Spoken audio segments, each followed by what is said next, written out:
Hello, everybody. Welcome to our next session of Ask Me Anything. I'm Brian Bott, certified prosthetist. I'm Abby Sanchezin, a certified prosthetist orthotist, and I work primarily out of our Flint office. And I'm Cassie DePaulis. I orthotist prosthetist as well. So we have a few people joining us here. Robin, welcome back. I know we've seen you here before, and we have Franz. Robin, if I could have you start. Usually when we have people join, we like you to just introduce yourself, tell us who you are, where you live, why you're joining, and what side and level of amputation you have. Okay, I'm sorry, I forgot all the questions, but my name is Robin Hendry. I live in Roseburg, Oregon, and I am a above the knee left amputee for 2 years now. And just thought I'd join to see what's going on. Thanks for joining us. You're And welcome. Franz, if you wouldn't mind introducing yourself as well. Hello, I'm Franz Lepla, below the knee left leg amputee 6 years ago. Good. And is this your first time joining us? Yep. Well, thanks for being here today. Happy to have you. Starting off, do either of you guys have any questions? I kind of do. I kind of came here to listen, but I'm still not walking. It's been 2 years, so I do have an issue. I'm just wondering, should I be able to stand on my prosthesis, just like one-legged stand? Because I can't do that, and the physical therapist says you should be able to stand on the one leg. I can stand on my good leg, I just can't stand on the other leg. Is that unusual or typical? So what goes on that makes you feel like you can't put your weight through your prosthesis? Like, is it a pain thing? Is it a trust thing? What happens when you try to put your weight through the prosthesis? Well, if I'm standing in the bars, I'm holding on to both sides and I'm shifting all my weight onto the left side. I can't seem to let go of the right hand to put all my weight on. Now, it's not pain, it's not comfortable. It could be a trust thing, I suppose, because it's been 2 years and I've had a lot of issues I have a good prosthetist now, but the one before I thought was awful. I mean, my leg was 3 inches too tall. The leg was kind of broken. It wouldn't hold my weight. So there's that's been going on. But I don't feel like I'm scared now, but I just can't do it. Yeah. So those weight shifting exercises are great. That's one thing that even with people that have been amputees for a long time, we really focus on. And not necessarily letting go of the bars and saying, oh, I can put all my weight through the prosthesis and only the prosthesis, but kind of working on that transition slowly of trying to rely on your hands less, but being able to shift kind of from the left to the right and just pay attention to kind of where your body falls on the foot, getting a feel for, oh, I'm moving to the outside of the foot, to the inside of the foot, and then same kind of over to the right, of getting used to that, and then also forward to back. So just starting to get used to how your weight shifts, and you should be able to feel that knee is stable. So the knee is not going to buckle or give out from underneath of you as you're kind of shifting your weight, right? And so having, whether it's physical therapy or even your prosthetist in the office, I know we do this with a lot of people starting off of initially just going through and kind of guiding their weight over to make sure, oh, you can shift onto the prosthesis. We know the knee's stable. You start to slowly build the trust that I can put my weight here and it's going to hold me up. It takes a heck of a lot of trust and a lot of time to build that trust to know that the prosthesis is going to be there for you. So we have some exercises too online and just like through the step-up program that we start really slow of breaking that down, because it's really easy to develop kind of some of those habits over time. You guys have anything to add to that? All I was going to say too is, I mean, it's something that you have to build up to. When you walk, you're obviously doing single leg weight bearing activity, so you transition from right to left. But like Abby said, what you want to do is start out with both hands on the bars and slowly progress from being able to stand with, you know, because you're the left above knee, you said, right? So, you know, both hands on the bars and then work on that. So maybe it might only be 10 seconds the first time you try it, then try to go for 20 seconds and then 30 seconds. Work up like that before you take either of your hands off the bars. And then what you want to do is actually take off your left hand. You don't want to be standing on left leg, left hand, because if anything, we want to mimic what we would be doing maybe with a cane. So when you're walking with a cane, if you're a left above knee, you're going to use the cane in your right hand. So really you want to mimic it with your right hand on the bars and then your left leg down. Actually, I've been doing that for quite a while. Okay. I can't seem to get past, I don't know what it is. And the physical therapist doesn't know what it is, neither does the prosthetist. I mean, they're really working with me, but, you know, I Now you don't say know. you're not walking still. So what do you mean by that? Are you walking at physical therapy and you're just not walking at home, or what exactly do Well, you mean? I can walk with a walker. I have used crutches too, you know, just the hand one's not underneath my arms, but I'm real unsteady with that because I'm afraid of falling with the crutches, but at least I can do it. I go about 90 feet with that, but I can use the walker. I get out of breath really easily, so I can't walk very far. But what I mean by not walking, I mean, I have to hold on to something. And if that's how I'm going to be the rest of my life, okay, but you know, I don't, I want to be able to walk without those type of assistance. Right. And I mean, I obviously am that's older. I'm not 20 years old, so I know it's going to take a lot more. I'm 67, and so I right. know it's harder, you know, the Right. older you get. And now they've told me I have osteoporosis, so I think a lot of it might be in my mind because now I'm really afraid of falling. I was afraid of falling before, and now I'm really afraid because I'm alone. I live alone, and something were to happen, you know, it's hard. Right. I mean, we obviously don't want to limit anything. It would be great if you could get away from any assistive devices, but we also don't want to diminish anything. I mean, you are walking with a walker, so that's progress. And so then we work towards the next thing. So like to us, I mean, from a walker, yeah, it's either crutches or a cane. And you know, some people, it's a preference thing. Some people prefer crutches, some people prefer a cane. It may just be a comfort thing for you specifically. I don't know. And I'd say with that too, of the assistive devices, they're tools, right? So if you're using a walker, if you're using a cane, if you're using the forearm crutches, they're all things to help you feel safe and stable. That's always going to be number one of how do you feel most safe to get around. And then over time, you're doing the right things. You're going to physical therapy, you're working with your prosthetist. It sounds like your prosthetist is listening to you to make sure that the socket's comfortable, the alignment's stable. You have a great team supporting you, and you're putting in the work. And all of those things, it's conversations that all three of us have with our patients of, it would be great if it was just, hey, I'm putting in the work, I've done it for a week, and look at me, I'm walking without a cane, I'm walking without anything. But with anything, it takes time for your body to get conditioned, to recenter, to say, nope, this is where I'm balanced, to trust the prosthesis, and to just build up that strength and that endurance.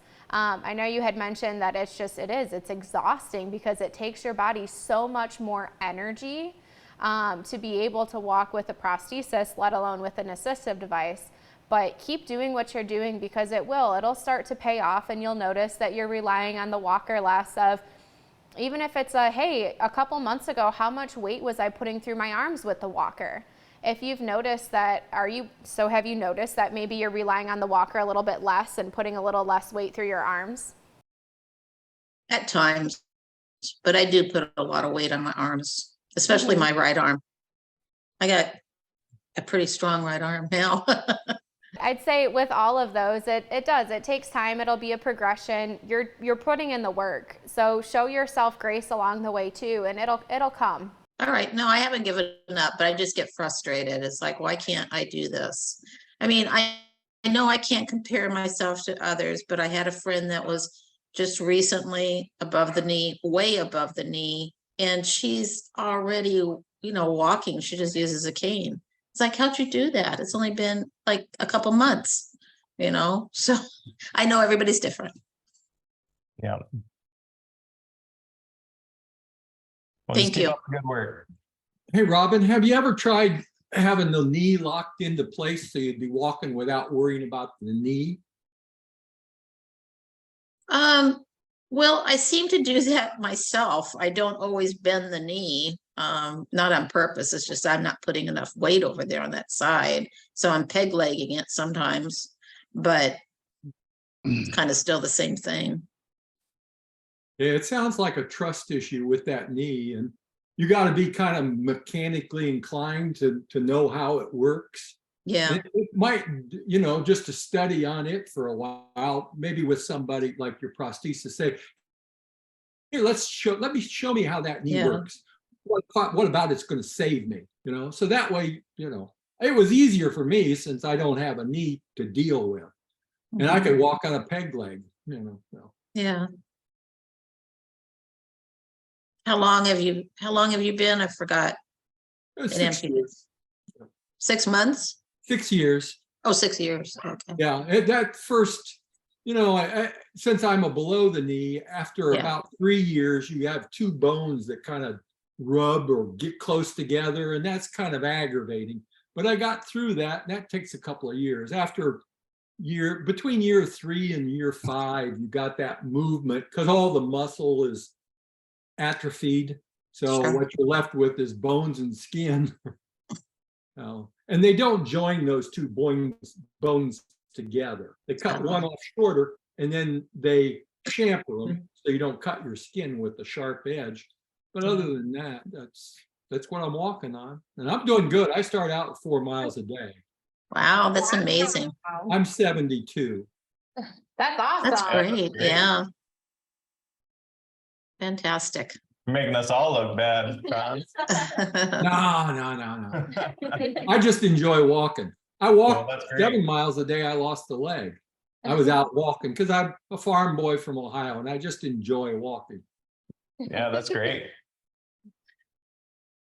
And I see Dave joined us here too. Dave, do you mind introducing yourself, letting us know kind of who you are, where you're joining from, and what side and level of amputation you have? Oh, I'm Dave. I've been an amputee since 2017, and I patient of Bremer, so I below the knee amputee on the left side due to cancer. That's about it. So I'll just jump in, see what was going on here. We're just talking. Do you have any questions, Dave or Franz? I know Robin started us off with one, but do either of you guys have any questions? Not right now. I mean, something might come up in the midst of the conversation here, but not right offhand. I mean, I guess I got one. Due to the heat and everything, is there anything we can do to try to help the sweating problem of the limb? Have you ever used the little sock that goes under your liner? It's like a gray sock sometimes, like a sheath. No. I just recently used it with a patient. I'm not sure what type of suspension you use. Do you use a pin or suction or vacuum? Suction. Oh, vacuum? Okay. Yeah, so like under your cushion liner, sometimes you can wear like a really thin sock and it just absorbs the sweat. I just used that with a Smart Temp liner for one of my patients, and that worked really well. He said he used to dump his liner out, and now he just washes the sock. It just absorbs everything. So Yeah, I do too, because I sweat. I don't know if everybody sweats as bad as I do, but I sweat really bad, especially when I'm out working in the yard or whatever. I mean, yeah, I understand that. I take my liner off. I can pour it right out of there. Actually, my liner slides off by that time. yeah. You know. If you want, Dave, you can ask Scott about it, but it's called the Underliner. is what it's the brand name of it is called the Underliner, but it's just a real thin sheath that goes on under your liner, and it's moisture wicking material, kind of like a dry fit Under Armour shirt or something like that, and it's supposed to pull the moisture away so it gets away from your skin. The other thing you can try that we usually recommend for people is it's Certain Dry. It's an antiperspirant, and you can buy it at Meijer, CVS, Walmart, whatever. It's just in the deodorant section, but you can apply it to your leg at night. So you don't want to put it on and then put a liner on, but at night when you're going to go to bed, you can rub it on your leg so that it absorbs into your skin. And it doesn't work immediately, but usually over like a week or 2 weeks, you'll start to notice that you don't quite sweat as much. Works for some people, doesn't work for everybody, but it's at least worth trying if you haven't. You might be one of the lucky ones that it works good on. But otherwise, that sheath is called the Underliner. And it works pretty good. I mean, we have used it on numerous people who say that it's super helpful. Because, you know, you can even just take your liner off and swap that out rather than having to dry out your liner and do all that other stuff. You can just swap out that sheath. Oh, okay. Yeah, that'd be good because that's I get pretty wet in there, you know. Yeah. So. Right, and then that perspiration, that sweat between your skin and the liner, you get a little bit more friction, things move around, and so it is, I know it's a hassle to always take things off, dump everything out of the liner, dry off your limb, and put everything back on. But over time, of just that little bit of extra friction and rubbing can cause some blisters, some skin irritation, and all of that. So it's a good idea of a habit to kind of get into when you start feeling like things moving around just a little bit too much. All right, I got to take a break for 5 minutes, take everything off, dry it off. And sometimes rubbing alcohol can help too, of just wicking that moisture away a little bit better. And kind of keeping everything nice and clean and dry and reducing the risk of bacteria kind of getting into things too. Yeah, because see, that's a problem I have too. Because when I'm doing something too stubborn to stop, I just want to keep on going. So, yeah. And I also notice sometimes when I take it. What's that? 3 miles a day. Do you have issues with sweating in your prosthesis? I stop and pour it out on my walk. I've got a route I take normally, so I got a place to sit down. And then I'll take the outside liner, a 1 or a 2, and I'll use it to wipe my leg off. Of course, it's going to go on the outside so that it's there and I'm going to use it. And I tried antiperspirants and stuff, and they just didn't work for me. Mm-hmm. So I'll just stop maybe after a mile, take it off. The biggest problem is trying to keep my hands clean, you know, because you're on the inside of that liner, and then you can't set that liner down on anything because it just absorbs ink out of the newspaper or whatever you set it on. So you have to be real careful with that. And then I walk with a dog. So if I have to get down on the ground, she'll help me get up in the sense that she's there and I can use her back as a support. And there are times when I do a hiking also. And when I hike, I use 2 sticks, hiking sticks, instead of a cane. But that's just because I'm on uneven surfaces. You know, I won't be on the road when I'm hiking. So. Have you ever tried the sheath inside underneath the liner like we were just talking about? Yes, I did years ago, and they came with silver in them too, like an antibacterial silver mixed in with the material, which it was good. But then as my limb matured, of course it got smaller, and then that particular sock wasn't of any use. But I just never asked for another one, so I've been getting by for years without it. But I do have a couple now. My suspension system is the pin system, which I prefer because I don't have to worry about it falling off. And I can kneel down without worrying about cutting the outside liner with my prosthetic leg, which then causes it to leak. Right. I'm very active.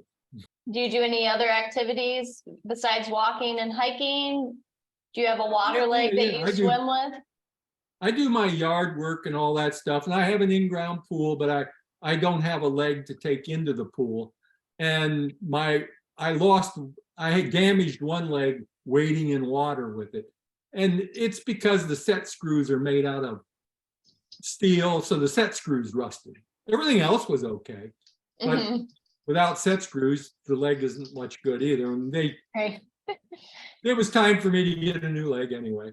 So I don't normally wade in. It was fresh water, not salt water.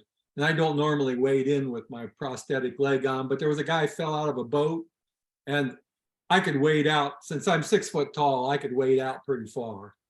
And I helped him get out of the water. So that was it. Well, that was nice of you. You had done the same thing, I assume. I mean, I was right there. We were out at a federal park, at a federal campground, and there was only a couple of us camping there. Yeah. And this was the campground host. So you got to stay on his good side. Well, yeah. And his wife, of course, she was on the phone in a car a half a mile away from where he was put in the water. So, but I could see him because I could see across the lake and she couldn't. So, but I walked over there and he'd been in the water for about 35 minutes or so before I got out. Yeah, he was tired. He just had lost. You get kind of confused sometimes when you get desperate. He was trying to get back in the boat, which was upside down, which didn't make sense. At least he didn't take his life jacket off. So, Great. It's good. now, I travel pretty much everywhere in the United States. And as an amputee, I would suggest other amputees do the same thing. And don't be afraid, like if something happens to your prosthetic, to see a prosthetic provider anywhere. I've been to Columbus, Ohio, and I've been to, because I would start getting a blister or something. So I would go right to a prosthetic provider and they usually will call your provider at your locality and tell them what they're doing and that sort of thing. So everybody's on the same track. I've not had a problem with it. And when you're in a pinch, that's what we're all here to help and keep you mobile, that we don't want to see that deteriorate just because you're out of town having fun, to keep you up and moving. And I've been in the same situation where people have called to try and come into the office and they're a ways away from home. We'll usually call up their prosthetist, just like you said, and say, hey, like so-and-so's in the office. How are you okay? Do you trust me or do you want me to wait? And usually they'll say, yeah, like go ahead, get them taken care of and make a kind of short-term fix to let you keep living life and keep enjoying your time away from home. A couple other tricks I do that new amputees would behoove them to do, and that is get a prosthetic foot that is a half size smaller than your other foot. Because the shoe will still fit, but it'll go on and off a lot easier. And I like easy. So Thanks, we appreciate the tips. Do we have any questions messaged in or anything? They said that they're having phantom pain and it's really bad and wondering if there's anything that they can do about that. I think it was Louise asked. Okay. So there was a Louise that asked about phantom limb pain and she has it pretty bad. Do any of you three experience phantom limb? We like to call it sensation because it's not always pain. Yeah, I do. And it just like comes on. And my experience is I notice more when I'm relaxing. When I'm doing stuff, I don't seem to have it. It seems like, especially when I overdid it during the day and I kick back in the evening and I relax, sometimes it comes on a little bit. But I don't know.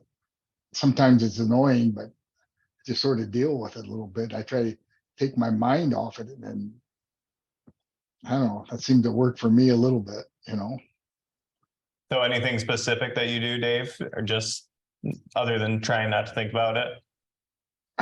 That's about it, because it lets you think about it, Right. when it hits you.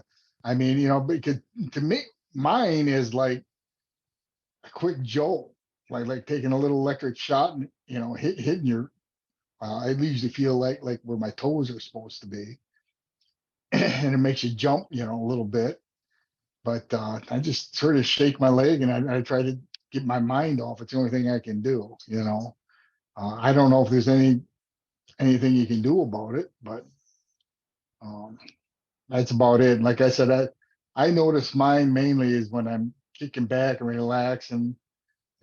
After I've done a lot of stuff that day, that's when it sure gets me a lot, So I try to find something, keep my mind occupied, to take it off it, take my mind off my leg.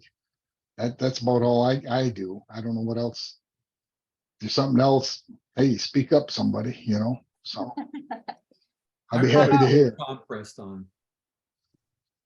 What's that, Franz? I use a cold compress. I'll put something cold on my leg and that slows the blood flow down, and then I usually have less problems with it. Because when you're trying to go to sleep, that's when it starts getting that jerky kind of thing going on. It's not really pain as much as it is a nuisance. Yeah, there can be both. I mean, you can have, it can be either phantom pain or like phantom sensation. So it might feel like somebody's tickling your toes, or it could be really painful. I mean, there's two.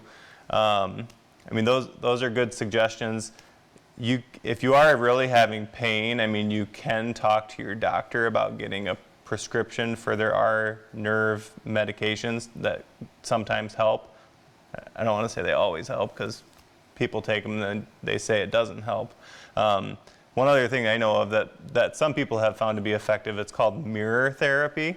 And so what you do is you take a long mirror and you lay it so that it reflects your sound side onto the mirror of your amputated side, and you sort of trick your brain into imagining that the foot or leg is still there. And if you do that over a period of time, it sometimes will, I don't want to say eliminate, but it might reduce the intensity of it. Intensity, yeah. And the other thing, so I have a lot of people that the change between seasons, so kind of coming in for us being more in the Midwest, the fluctuations just in like atmospheric pressure, going from like the cold winter to the summer, and then vice versa, heading from fall into winter, those fluctuations can cause a lot of phantom sensations for people. And wearing your shrinker at night can help with some of that, of just having that constant compression on the limb. Of just, okay, like this calms it down a little bit. There's something there to just give a little bit of a different sensation. And I know Louise that had asked the question, I'm not sure how far out they are from their amputation, but one of the things kind of early on is just working on massaging your limb, kind of helping with desensitizing, getting used to where all of those nerves connect now, because they're so used to having this job to do of, I know where the toes are, I know where the foot is, I know this. And so when those pathways are now interrupted, that massaging kind of helps to desensitize everything and be like, okay, I know that it feels like I'm feeling this, but my foot's not there. This nerve is now kind of going to this area. And you've had years and years and years where your nerves are like, they've had one job to do and that's their pathway, and they're really good at doing it. And so when that's now disrupted through the amputation and just how everything reattaches, that can really help of just kind of getting your brain to refocus on where the sensations are actually occurring. And I saw we had another person join us here. Welcome, Marianne. Hi. I'm from Winston-Salem, North Carolina, and I had below knee amputation, right below knee amputation, 18 months ago. And I think I'm doing well. The only thing is I still get a little nervous about driving, but I walk. Last month I did 80 miles walking in my neighborhood. And Wow, that's awesome. And so far, today's the 19th, and I'm at almost 68 miles for the month of July. So the goal is anywhere between over 100, I'll be happy, but I walk every day. That's But awesome. Great. yeah, it really is something I enjoy. Now I fall. Last week I had a problem with a dog that I thought that was had a leash, and it didn't, and it was a dog that doesn't have a good you know what I mean. They call this dog a bad dog, you know. So all I could do was stand there, and it kept on trying to get around to me, and I would rotate my feet slowly and also say, Lord, please don't let me fall. Please don't let me fall. And I didn't fall. And the guy got the dog back in the house, but he also had the deputy come and have to give him some education on the fact that you can't not let the dog out without a leash. So, but yeah, the driving thing is, I don't want to go with the hand signals really. But I do go out and I'll sit in the car, and I've drove to church. I've drove to Target, but I got apprehensive one time and went up on a curb because my foot kind of got stuck underneath the brake.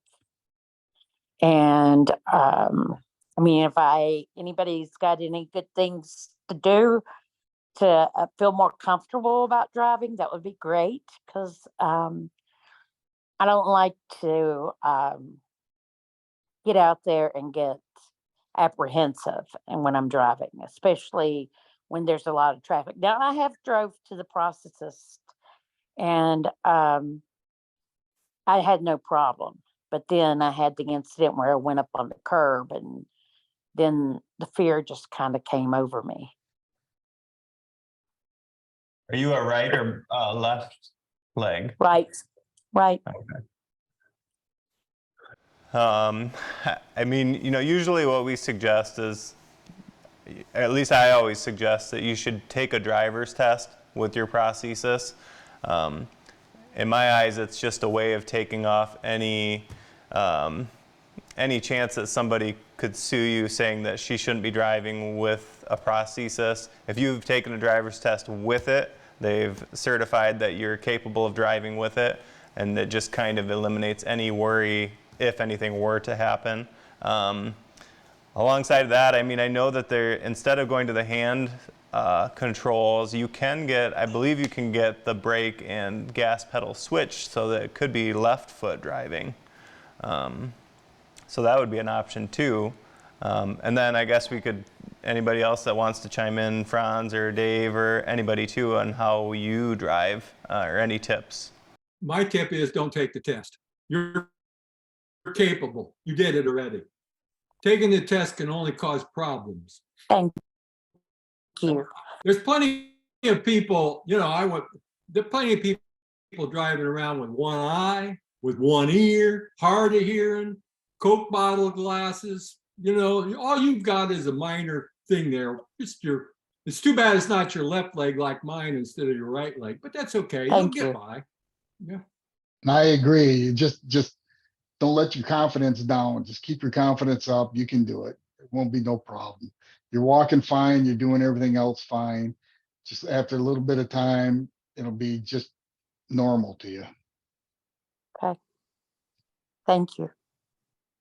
Yep, the more you do it, the better you're going to get at it, just like walking or anything. So practice. I'm saying we always encourage people when you're starting out, same like when you first started driving, go to an empty parking lot, find some, just start getting a feel for the pedals, for the controls. And I know you've been doing it for a while, so you're not just starting out, but for anybody that's maybe undergoing amputation or is concerned about that moving forward, that's usually how we have people start in an empty parking lot, just like you did when you were in high school and you were first starting driving.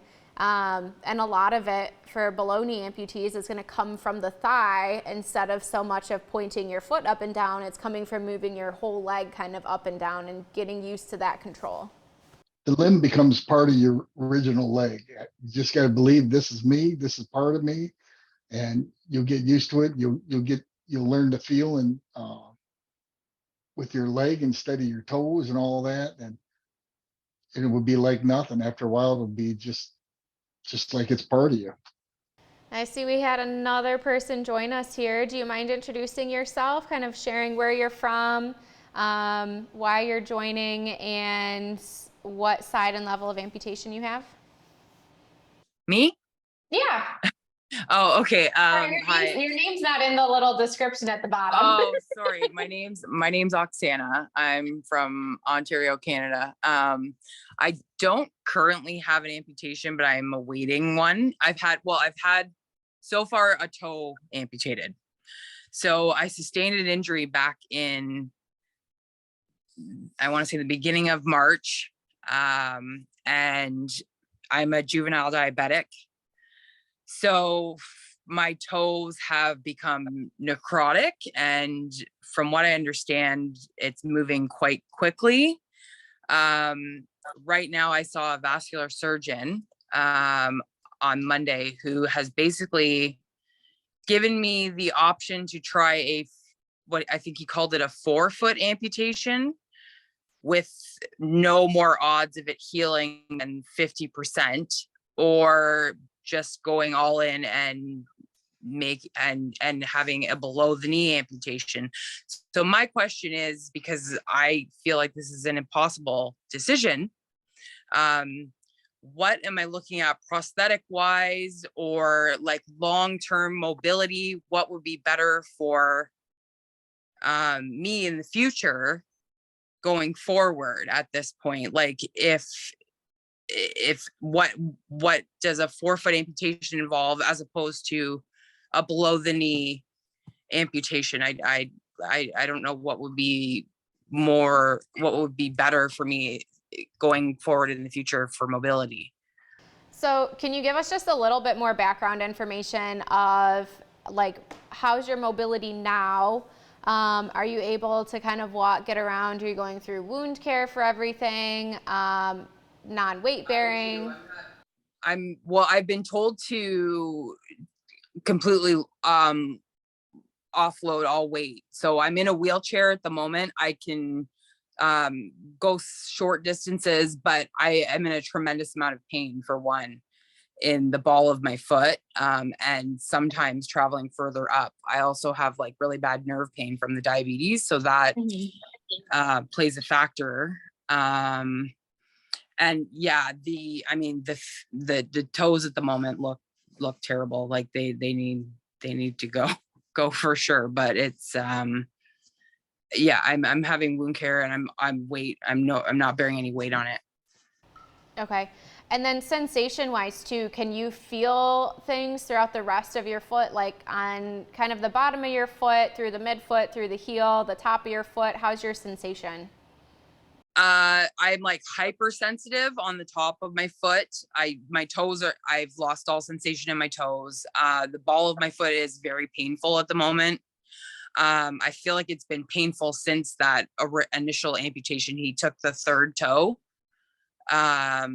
And now like the big toe and the second toe are completely black as well. So, I think they said that it wouldn't be at the base of the toes. They would have to go past the ball of my foot. Yeah, most likely. And then gave you only a 50% chance of that healing properly. Yes, I was seeing.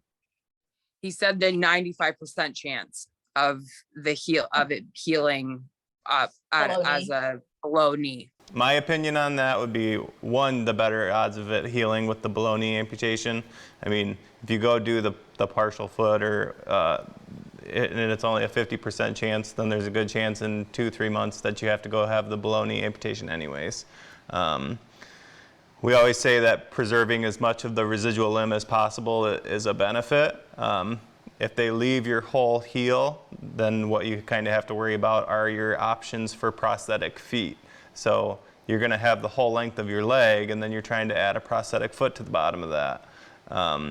We have a lot more options as far as fitting with prosthetic feet with a below knee amputation, because they're going to take a little bit more of your limb, but then you have access to the 400 or 500 plus different prosthetic feet that are on the market, as opposed to maybe, I don't know, 30 low profile feet that they would have to work with to get into the, what did they call it again? I mean, we refer to it usually as like a Symes, but a forefoot amputation, you said, I think. I think that's what they said.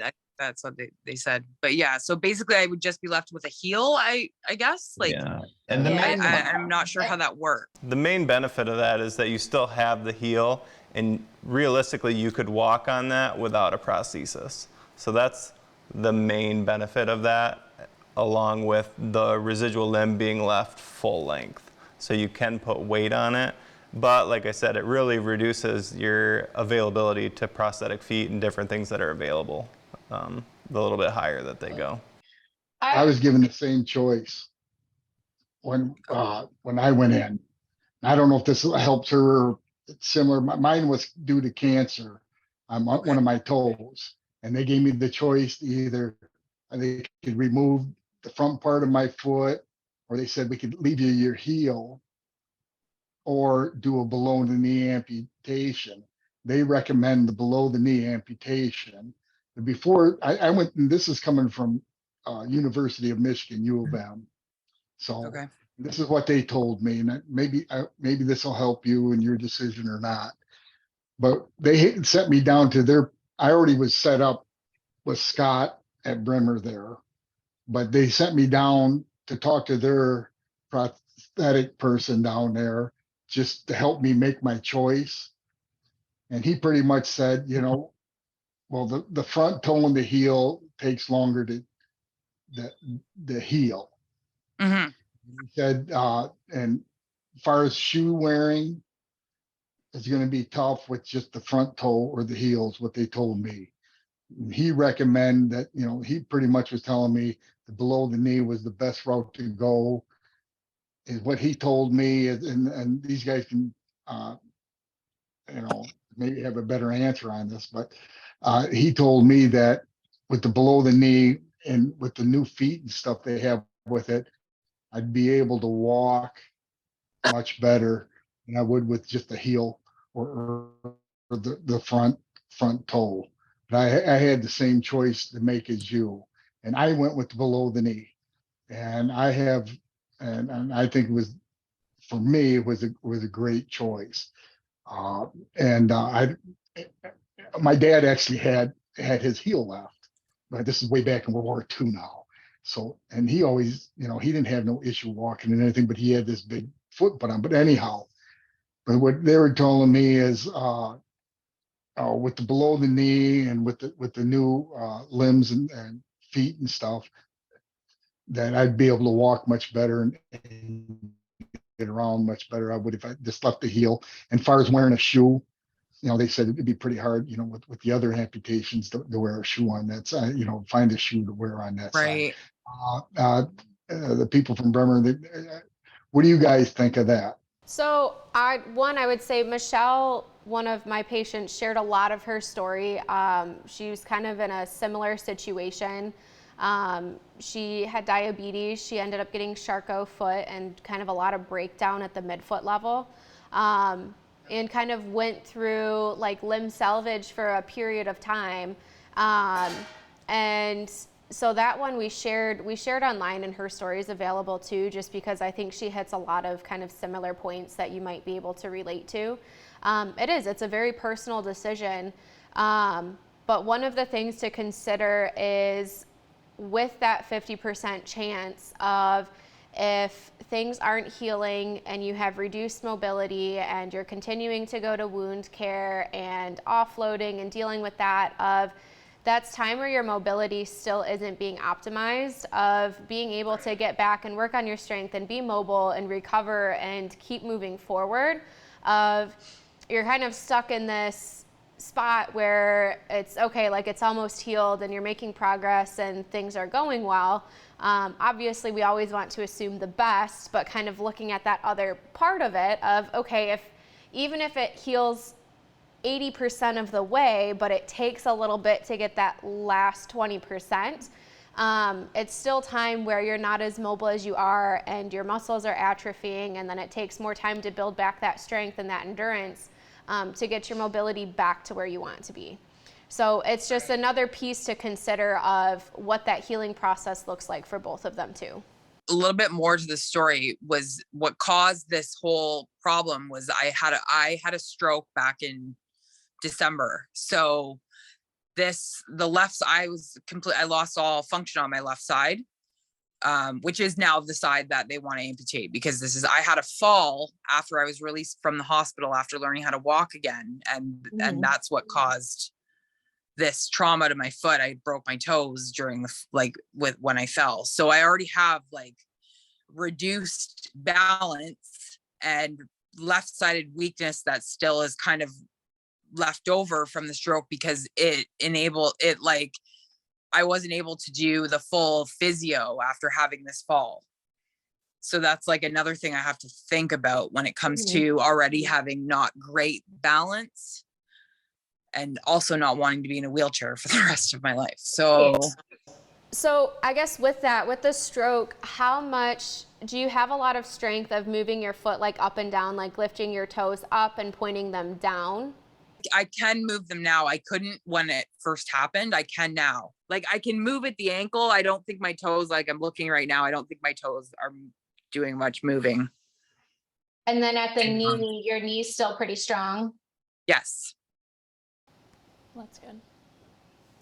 Yeah, and just to add to what they said before, it just like depending on what your doctor says, but sometimes with like a foot amputation, they might have you not weight bear for 6 months. And in that 6 months, if you had a below knee amputation, you could be up and walking unassisted, just depending on where you're at. But it's just something to also think about, just the reality of whatever the healing processes that they're going to have you go through. Right. He did mention to me that, I mean, it's not either whatever decision I make is going to be a very slow go, but that if it was below the knee, I would be looking at 6 months before I get a prosthetic. He did say that to me, and I was like, well, it seems like a really long time. And it depends. I've had diabetic patients that heal faster than that, but like it is case to case. So you would hope that it would be faster than that. It's just hard to say. Right. But like, I mean, full, like the outlook wise, it would be better if I were to just get it over with and kind of go below. Ultimately, it's your decision, and we can't really advise No, you I what to do. understand but that. I think probably in our opinions, we think you'd probably be better off going the below knee route. But I mean, ultimately, it's your choice. You know, you got. And like I'm Dave, looking for advice, which I appreciate. Right. So yeah. I'm also a diabetic, type 1, like you. I was 10 years old when I got diabetes. And I was very healthy until my early 60s, I guess. When they did, my toe was turning black also, but I had such tremendous pain in my whole leg. I couldn't stand it. It's like, I don't want to live this way. But they gave me the option of the below the knee or above the knee. And I don't feel like I made the right decision in the first place, because I think I should have tried the below the knee. But I was in so much pain. It's like, I don't want to go through it again. I don't want to have to go through another amputation. So that's why I went, above the knee. But I was a lot worse than you. But it's, it's an individual decision, what you feel like you want to do. yeah. Well, that's what my concern is too, is having to go through it twice. Yeah. And I think what the doctor said to me, he made this, I was ready to do it. I was like, please just cut it off. Like, let's just do it. And then he made a comment about basically, well, I think most people would probably try to heal at the foot. And I was like, oh, well, that kind of made me go, well, maybe I'm going to make the wrong decision here. Maybe I should try this. But I don't know. I just don't see that only having a heel being good for my balance or good for my mobility moving forward in the future at my age. And you would still have, so even with a partial foot amputation, there would still be something in the shoe to give you support. We always put like a carbon fiber foot plate underneath a custom partial foot prosthesis. So there's something to kind of fill out the shoe, something to kind of extend so that you still have that balance to roll over the foot, that it's not just, that's it, the shoe crushes out and bends, that there is something there. So there's options. I would advise of just having the, I guess, realistic conversation with your physicians, your doctors that know your case a little bit better, of realistically, what does the healing process look like in both of these options? One of the things, I know you had mentioned you saw a vascular physician as well. Yes, who's going to be apparently doing the amputation. It won't be an orthopedic. It's like the vascular That's who did surgeon that mine does it. also. It was a vascular surgeon. And that's typically the case. And so with them kind of understanding more of blood flow to help with healing and making sure of like, okay, what does that look like? Do you have good blood flow to the middle of your foot? That they're going to understand physiologically with your history of how is your body going to respond to this, and kind of what does that maybe timeline look like a little bit of, okay, if I do this, yes, will it heal, but what's the likeliness of developing wounds? And it's going to be hard questions for anybody to answer, right? Because we can't necessarily predict the future, but with their experience and what they've done, most of the surgeons that do this see this all the time, and it's something that they become very familiar with of what are the potential challenges that could come up down the road with this. And just trying to get some more information from them too, of knowing your particular health history, and your vasculature and your body and everything that you are going to go through of what's the best approach for you, and kind of taking into that healing process into consideration as well. Okay. Well, thank you very much for your insight to all of this. Yeah, good luck. Yeah, and if you have questions through everything too, I mean, send a message to the group too and touch base. I mean, we're always happy to connect you with somebody too, just as questions come up of even other amputees. I know we do a lot of peer-to-peer consults, just because there's a lot of people that have been through the same situation and understand where you're at, and it's just nice to have somebody to talk to. Yeah, I appreciate that. Thank you. Yeah, I mean, even out of our group of 6 here, you got Dave, who went through almost, I don't want to say the exact situation, but a very similar situation. So yeah, no, and that helps. And that's kind of what I was looking for, is like somebody to kind of say, well, I've kind of been in your shoes, and now I'm wearing these ones, right? Like, Yeah, it is. And no matter what decision you make, just be positive about it. That's be positive that you can do it. It's going to be okay. So yeah. don't worry about it. I mean, it's your decision. I don't want to tell you which way to go. No, of course not. Because this is your decision. I mean, but just no matter what you do, be positive. Don't let it get you down.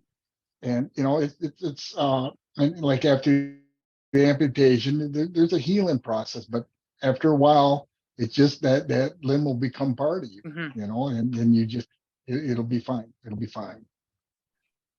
Okay. Thank you. I appreciate that. All right, any other questions from this group? No more questions, but some observations. And that is, what bothered me with my amputation was the worry about infection. If I couldn't have gotten my wound closed up, it would have really, really bothered me. I got MRSA at the hospital anyway, and they had to debride it and all that, which, but just, I got it at the hospital. I mean, I had a perfectly good limb before I went there, Right. But then that's the way it is. So that would scare me more than anything, is getting an infection. I want my leg to heal. That's the most, I want, that to do. And that's, if you're above the amputee, they've got different feet for, like Robin, your foot will be different than mine because you're an above the knee amputee. So I can get by with a solid foot. I don't necessarily have to have a foot that articulates. Whereas an above the amputee, I think it helps to have one of those, just from the people I've talked to. So that's all I've got to contribute. Thank you. Thanks, Franz. Doug, thanks for joining us here. We've had kind of everybody in the group as they've joined. If you don't mind introducing yourself, kind of where you're from and what side and level amputation you have and how long it's been. Sure. My name is Doug Hatton. I'm from Dayton, Ohio, and I'm a left below knee amputee. Thanks for joining us. Thank you. Do you have any questions, Doug? We've kind of already hit a few in the group, but you're the newcomer. So did you have any off the top of your head? Nothing specific. I heard it earlier about the liners, and that's helped me with a little bit of the the sweat buildup. I think I heard somebody talk about that earlier. It's helped me a little bit, but yeah, I was same as the others. Using the actual antiperspirants never worked, but that kind of works a little bit. It soaks a little bit of the sweat, so yeah. But I don't really have any questions. Just kind of want to comment on that. That is helpful. Good. I'm glad that worked for you. And thanks for joining us. Thank you. Does anyone have any goals or things they're looking forward to this summer?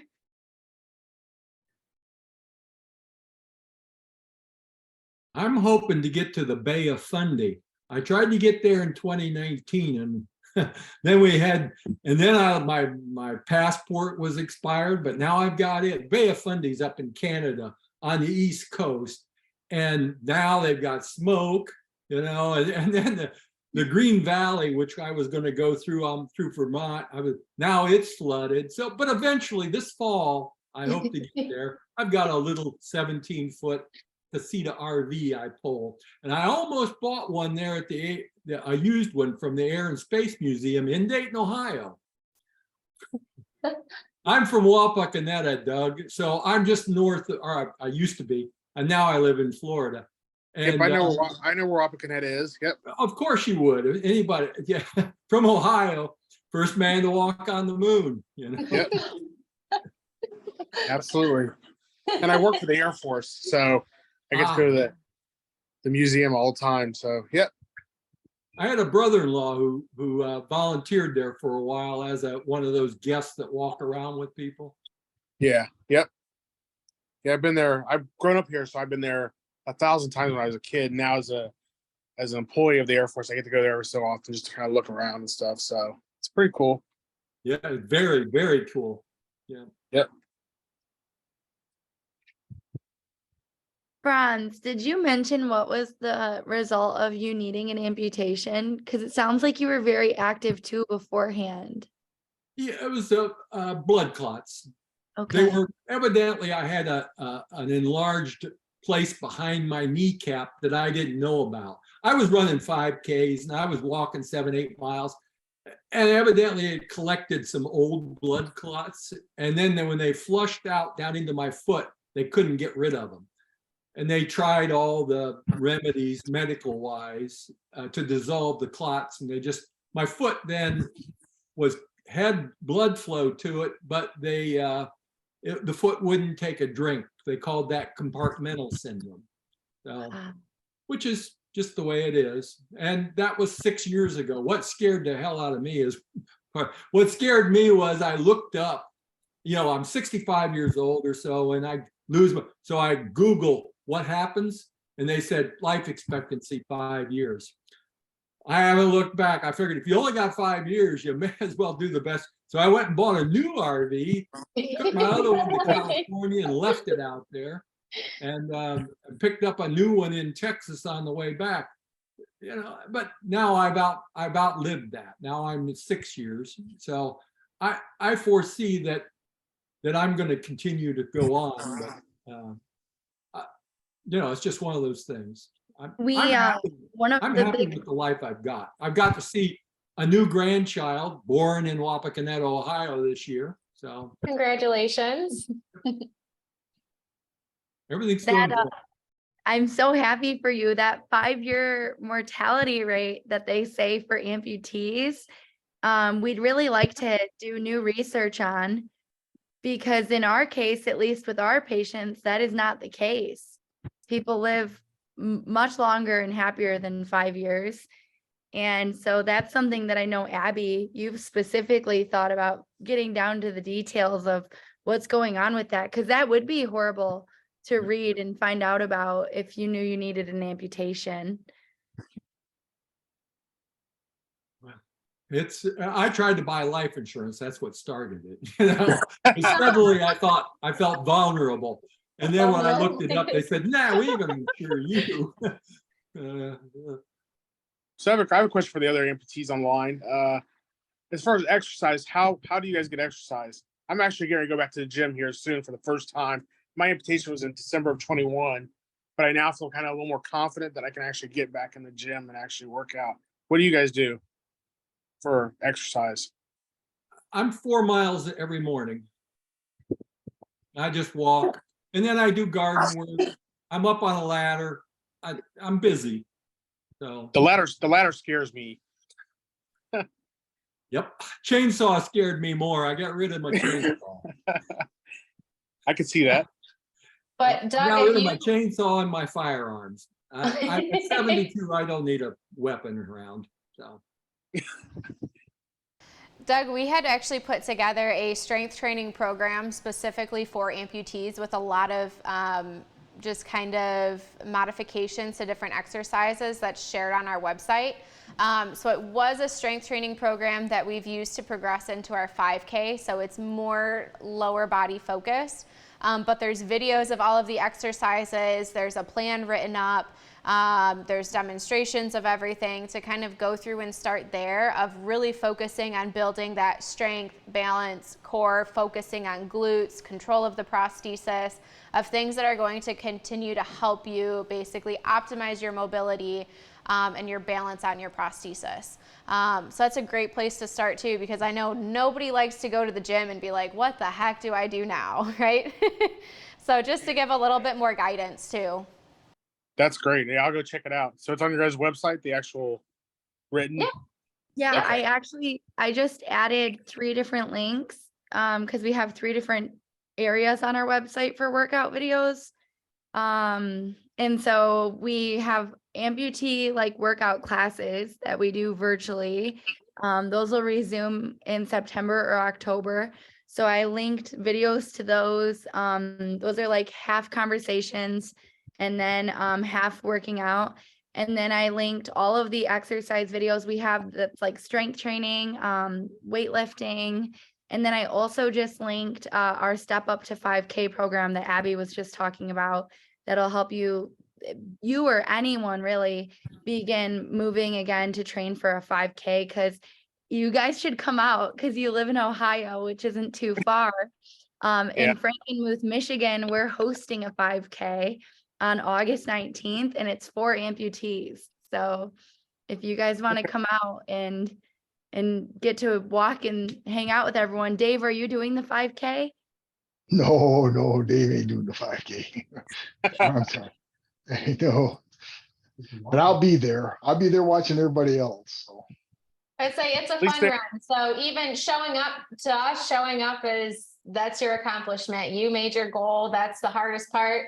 And even just to root on everybody else, if you walk a lap, if you walk half a lap, if you cheer everybody else on, it's a cool event. And we're excited to have people there. Sounds fun. It takes me an hour and a half to walk 4 miles, but I like to talk to my neighbors. I can see where that 5K I would be talking to a lot of people. We're gonna do kickball too after the 5K for anyone who doesn't want to do the 5K, but they still want to come and hang out with other amputees. So it'll be a fun day. And then Doug, have you had a chance can you find the chat box in Zoom to see these links? Let me look to see if I can. I'm on my phone right now, so it's a little less user friendly than if I was on computer. Yeah. Bill could probably send an email to everyone with the links too. Yep, I think I found them. Yep. Yay. Yeah, thanks for joining us, everybody. Yeah. Invite people for next month. It's on the 9th. Good luck. Okay. All right. Well, we would love if everybody came back next month to join us on August 9th. We'll have a whole panel, and we're always happy to just kind of keep the conversation going and answer all the questions that you guys might have. Thank you for joining us. Thank you. All right. All right, everybody. Thanks, y'all. Have a good night. See ya.